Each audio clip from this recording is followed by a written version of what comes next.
So let's keep aside. We day scholars come to college and we'll think, oh, what did my mother cook for the day and what should I eat at the afternoon? And we'll ask our friends what is the curry and all. So that was not same for the hostlers. They has to memorize the menu. What is it? Today is Wednesday, right? Okay, today is dal. Oh, I don't want to eat dal. So they has to memorize the menu. So imagine these things. The hostlers were doing it from their room itself. Let's throw this bunch of papers into the dustbin and these memorizing things. So we have developed application for our college and it is titled as Hostel Management System. So my teammate will continue. For backend and React for frontend and MongoDB for the database.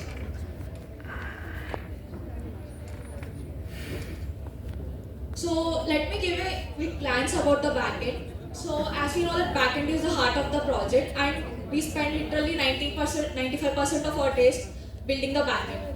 And we can see that in the backend, controllers play the main major role because when we like in the front end, when we put a request to fetch the data and through the backend we'll get the data through the database.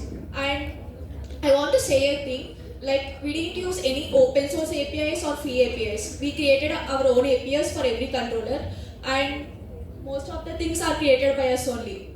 And we didn't even take the data from ChatGPT. For every backend code was written by us only. So for controllers, you can see that we have kept so many controllers and we have different two dashboards, warden dashboard and student dashboard.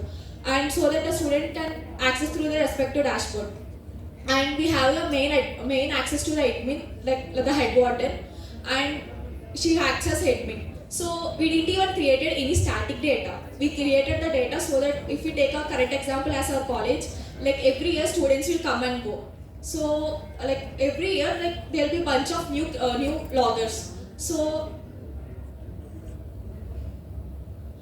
the warden will even create the data dynamically. No, they will not take any static data. So if we take any controllers, already said that controllers are the main thing that is going to fetch the data.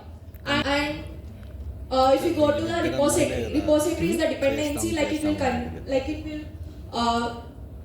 connect to the database. It's the logic where the whole project will rely on. If there is error on the service, like we can't fetch a project properly, like some error or some glitch will be there in a project. And coming to the issues we faced while deploying our backend or something, we even when we are solving an error, it took us more than 4 hours.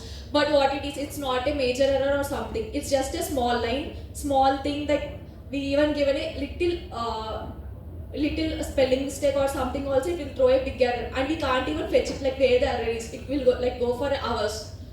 And we also created an email service, if the student forgets the data, here also we didn't use any open source API. We created our own API so that the student can say that he forgets the password, so that he'll enter the password and it will redirect to the mail, and it will we can fetch the updated password and he can enter it, and through that he can log in. Our project.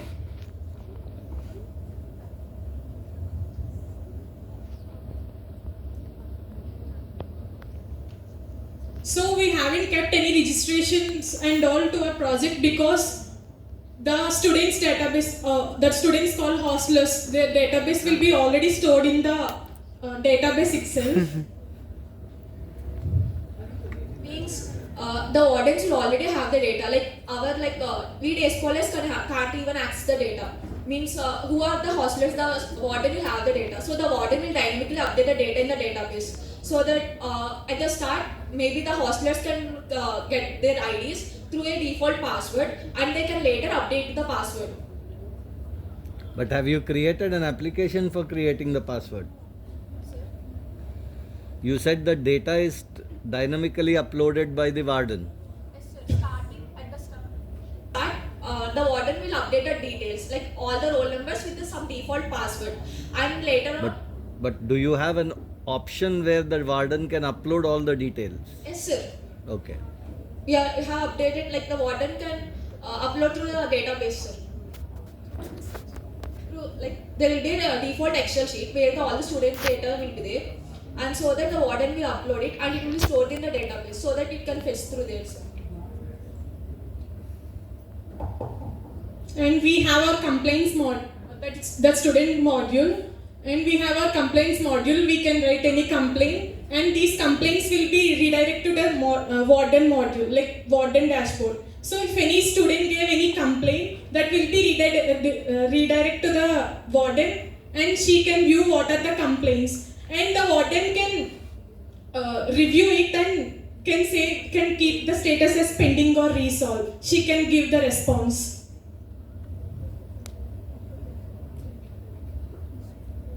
And we have mess menu here. So actually we will have a static mess menu in our hostel. There will not be any change.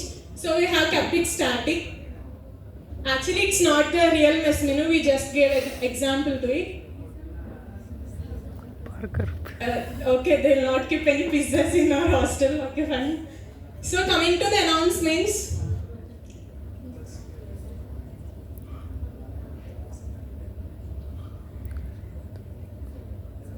So we have a scroll bar at the top. So what is the whenever the admin or warden posted a latest announcement, it will be scrolled at the top, and they can also view it in dashboard. And that's it. We have kept a logout button, and we also have different dashboards for warden too.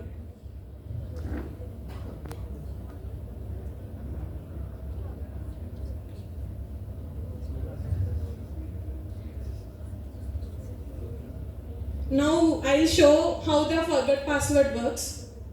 When I have entered